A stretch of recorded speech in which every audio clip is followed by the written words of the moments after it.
Hello and welcome. Today we're going to take a closer look at Part 11 of the Nurses and Midwives Act 2011, which focuses on the maintenance of professional competence.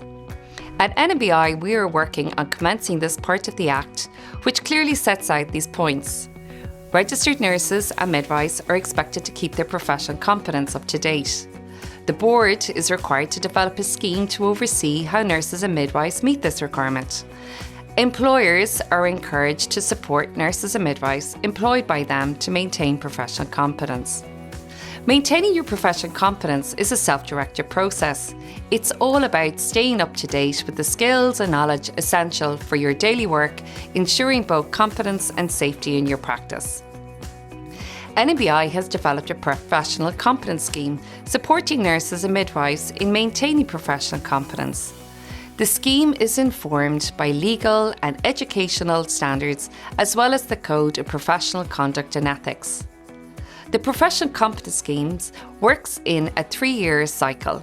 To meet the requirements, all nurses and midwives must complete 60 hours of continuing professional development, averaging 20 hours of CPD in a year, and a minimum of 450 practice hours, averaging at 150 practice hours a year. Practice hours and CPD must be related to the area you work in. The scheme uses the quality improvement tool Plan, Do, Study, Act cycle to guide you in the process. There are 4 steps. First, plan your learning. Think about the skills and knowledge you need to practice safely in your current role. Create a learning plan using the code to guide you. You can do this on your own or chat with a colleague or a manager. Secondly, do the learning.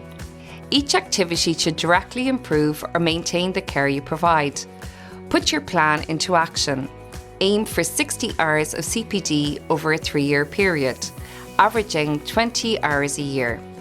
You should vary your CPD activities from the following 4 categories: work-based learning, such as reflective practice, case studies; professional activities, such as giving a talk at a conference, publishing in a journal; formal education, such as workshops, conferences, or postgraduate programs; self-directed learning, such as online courses or research. The 3rd step, study. Reflect and record your learning. Once you've completed your activities, reflect on what you've learned.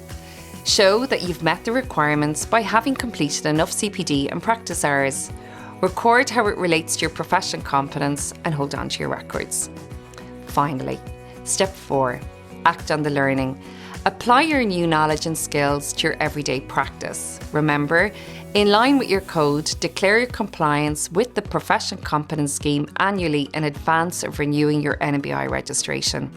By meeting these requirements, nurses and midwives can be assured that they are continuing to improve the quality of care they provide that enhances patient safety, keeping their practice up to date, relevant and safe, and expanding their skills to meet evolving health needs. We are currently piloting the Professional Competence Scheme with plans for a national launch in 2027. Information will be available on our website nmbi.ie. And if you have any questions or feedback, feel free to email us at mmpc@nmbi.ie. Please remember, staying current in your practice is not just a requirement, it is the key for safe quality care.